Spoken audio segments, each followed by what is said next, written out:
पहले समय में वाराणसी नगर में एक भिश्ती रहा करता था। उसका नाम था श्रवण। श्रवण बहुत मेहनती युवक था। दिन भर वह अपनी बहंगी में गंगा से जल भर भर कर लोगों के घर पहुंचाता था। फिर भी उसे 2 वक्त की रोटी मुश्किल से ही प्राप्त हो पाती थी। उसका घर भी टूटा फूटा था। उस बेचारे के पास इतने पैसे कभी इकट्ठे होते ही नहीं थे कि वह अपने घर की मरम्मत करा सकता। श्रवण में एक खूबी यह भी थी कि वह बहुत ही मृदुभाषी था। सबसे नम्रतापूर्वक बात करता था, चाहे वह उम्र में उसे छोटा ही क्यों न हो। दूसरों की सेवा करने में उसे आनंद प्राप्त होता था। उसके इन्हीं गुणों के कारण नगर के एक धनाढ्य व्यापारी ने उसे काशीराज के महल जल पहुंचाने के काम पर लगवा दिया था।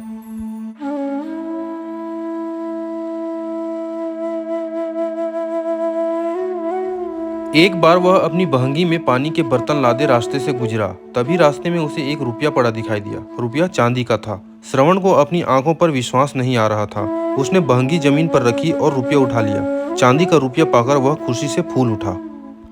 चांदी का रुपया उस जैसे गरीब के लिए तो आकाश कुसुम के समान था। जिंदगी में पहली बार अपने हाथ में वह चांदी का रुपया देख रहा था। उस बेचारे को तो पेट भरने के लिए रोटी भी बड़ी मुश्किल से मिलती थी। माँ बाप तो उसके बचपन में ही स्वर्ग सिधार गए थे। तब से वह दूसरे लोगों की दया पर ही जी रहा था। फिर जब वह कुछ बड़ा हुआ तो भिश्ती का काम करने लगा। कठोर परिश्रम, रूखी सूखी रोटी और तन ढकने के लिए नाम मात्र के कपड़े, बस यही उसकी जिंदगी थी। वह रुपये को हाथ में रखकर अनेक सपने संजोने लगा। उसके सामने सबसे बड़ी समस्या यह थी कि वह इस रुपए को कहाँ रखे। अपने मकान में तो रख नहीं सकता था। उसके टूटे फूटे जीर्ण शीर्ण मकान में रखने पर उस रुपए को कोई भी चुरा सकता था, और इस समय तो वह घर जा भी नहीं सकता था। तब वह रखे भी तो कहाँ रखे। इस प्रश्न ने श्रवण को चिंतित कर दिया। चिंतित भी क्यों न होता, बेचारे को मुद्दत के बाद तो एक चांदी का रुपया मिला था, वह भी बिना किसी मेहनत के। उसके लिए तो यह रुपया किसी अनमोल खजाने से कम न था। श्रवण कुछ देर वहीं बैठा रहा। वह बार बार यही सोचता रहा कि उस रुपए को कैसे संभाले, कहाँ रखे। उसकी समझ में कुछ नहीं आ रहा था। काफी देर तक सोच विचार के बाद उसके दिमाग में एक बात आई। राजमहल के उत्तर में एक बहुत पुराना किला था। उसकी दीवार की ईंटें कई जगह से निकलकर गिर गई थी। उस रुपए को छिपाने के लिए इससे अच्छी जगह और कोई नहीं हो सकती थी।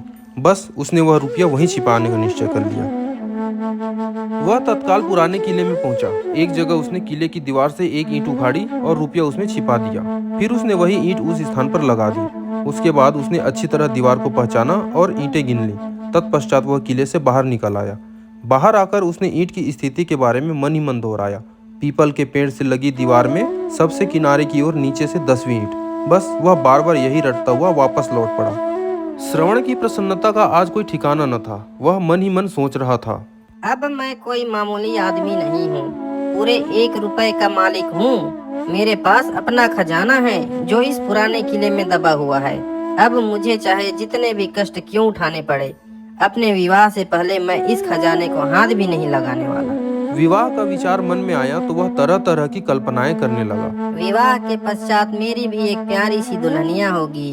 वो अपने नरम नरम हाथों से मेरे लिए सुबह खाना बनाकर खिलाया करेगी। मैं भी उसे खूब प्यार किया करूँगा। फिर मेरे बच्चे होंगे। मैं अपने बच्चों को अपनी पीठ पर बिठाकर उनका घोड़ा बना करूँगा।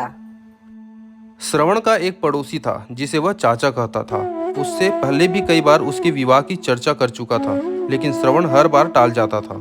उसका एक ही उत्तर होता, चाचा, अभी अपना गुजारा तो मुश्किल से चल पाता है।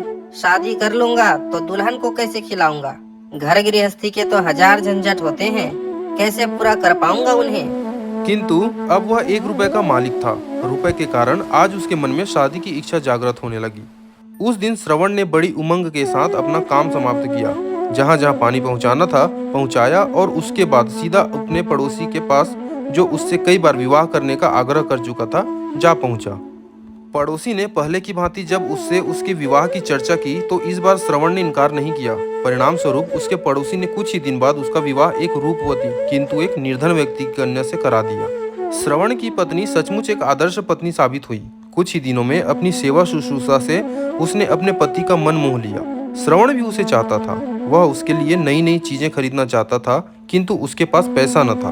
बस 1 रुपया था जो उसने पुराने किले की दीवार में छिपाया हुआ था।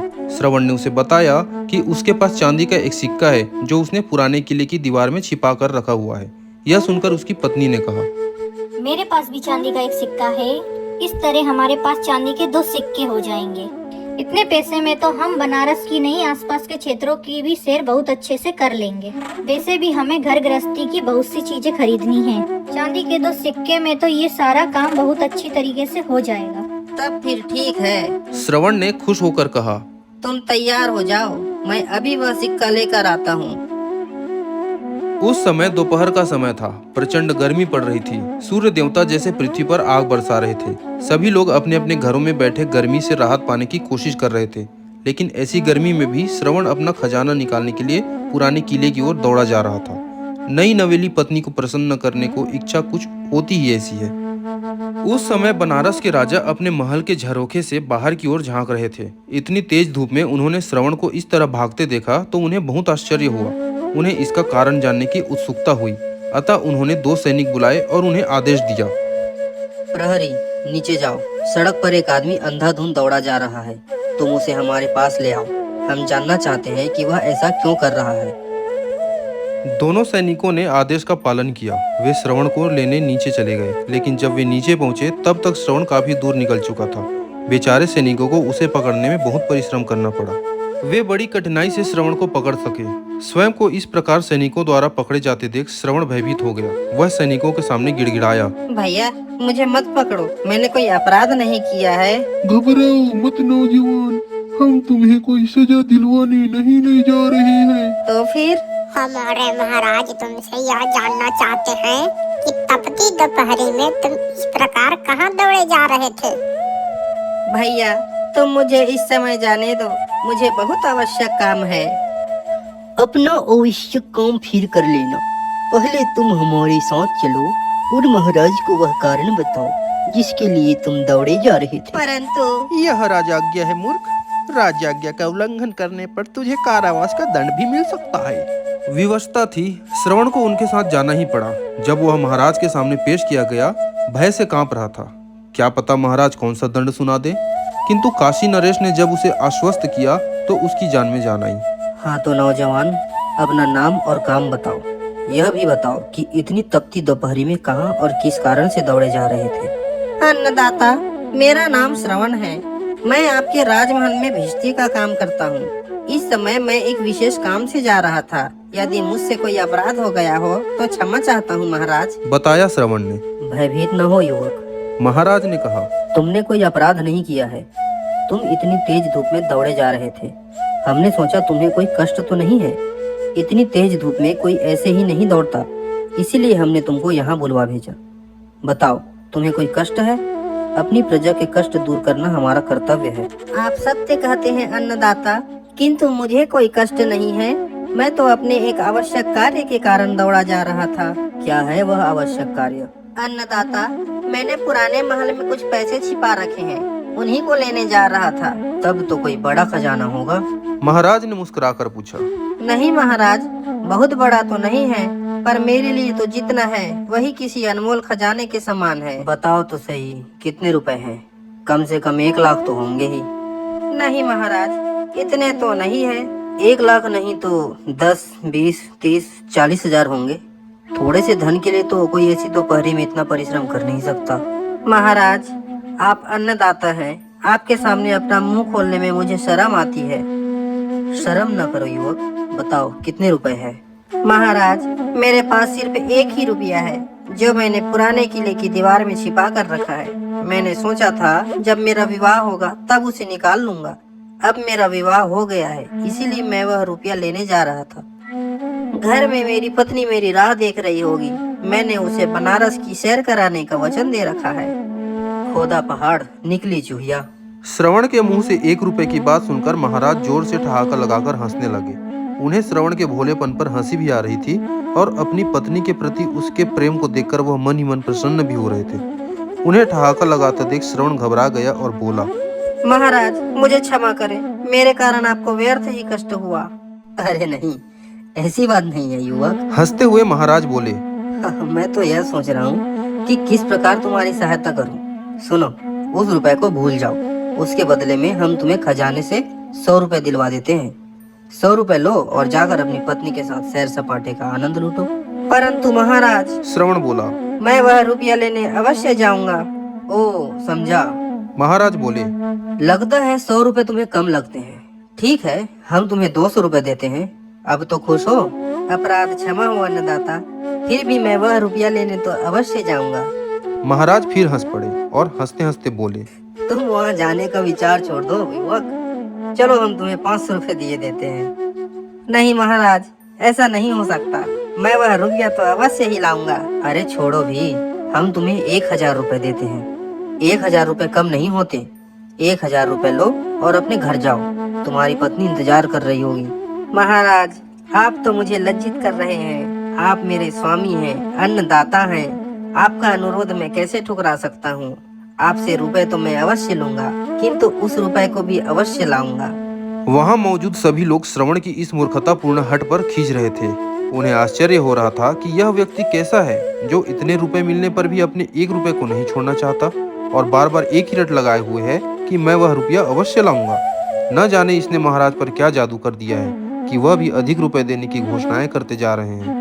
काशी नरेश रुपए की संख्या बढ़ाते जा रहे थे, किंतु श्रवण अपनी हट पर अड़ा हुआ था। श्रवण की हट देखकर अंततः महाराज ने श्रवण से कहा, युवक, मुझे बताओ कि आखिर तुम चाहते क्या हो?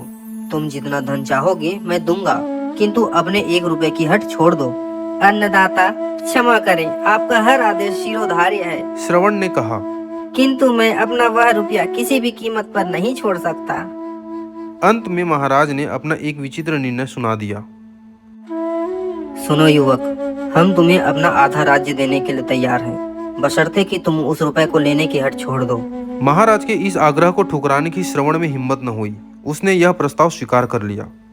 महाराज को इससे बड़ी प्रसन्नता हुई। इसे उन्होंने अपनी एक जीत माना, क्योंकि अंततः वह इस हठी युवक को अपनी बात मनवाने में कामयाब हो गए थे। फिर वह श्रवण से बोले, युवक, सचमुच तुम बहुत हठी हो। हमें विश्वास है तुम जिस चीज का विचार कर लेते हो उसे पूरा करके ही दम लेते हो।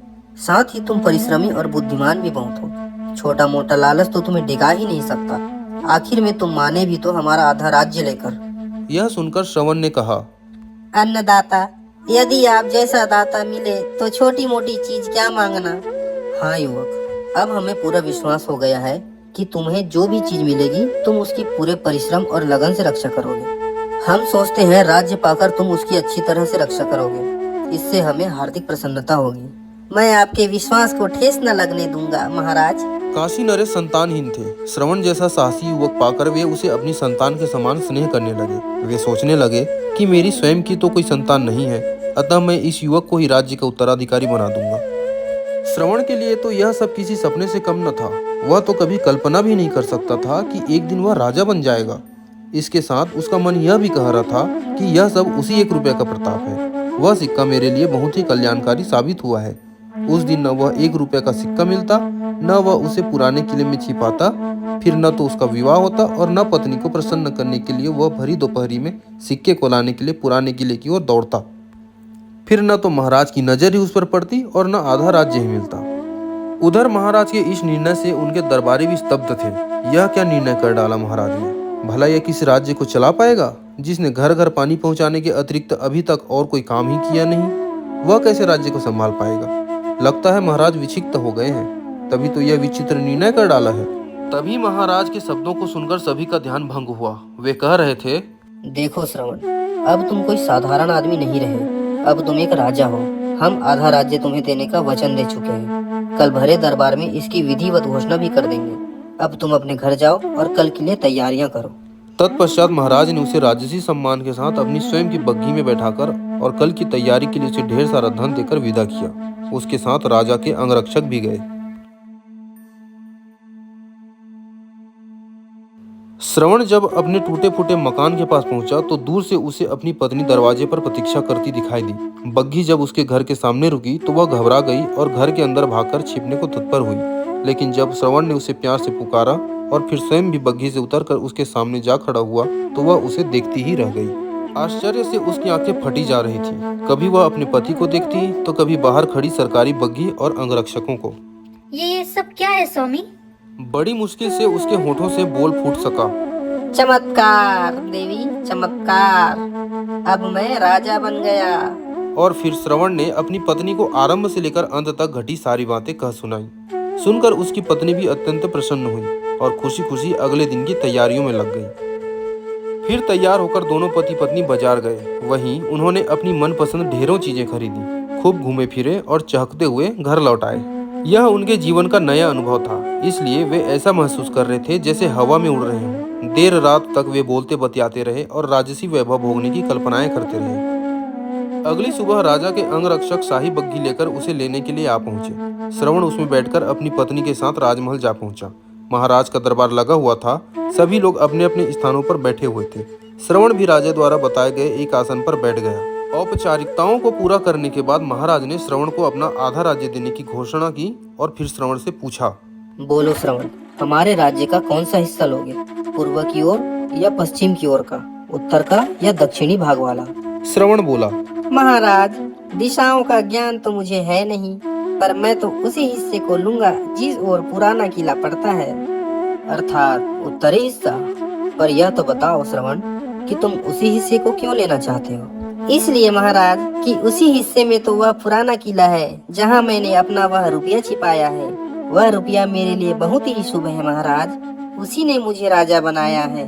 सुनकर महाराज की हंसी छूट गई। सभी दरबारी भी हंस पड़े। फिर महाराज धीर गंभीर स्वर में बोले, श्रवण, आखिर तुम ही जीते। तुमने वह अपना रुपया नहीं छोड़ा। खैर, अब तुम राजा बन गए हो, जिम्मेदारी से अपना राज्य चलाओ। हम तुम्हारे लिए शुभकामनाएं करते हैं। और फिर समूचा वातावरण मुखरित हो उठा।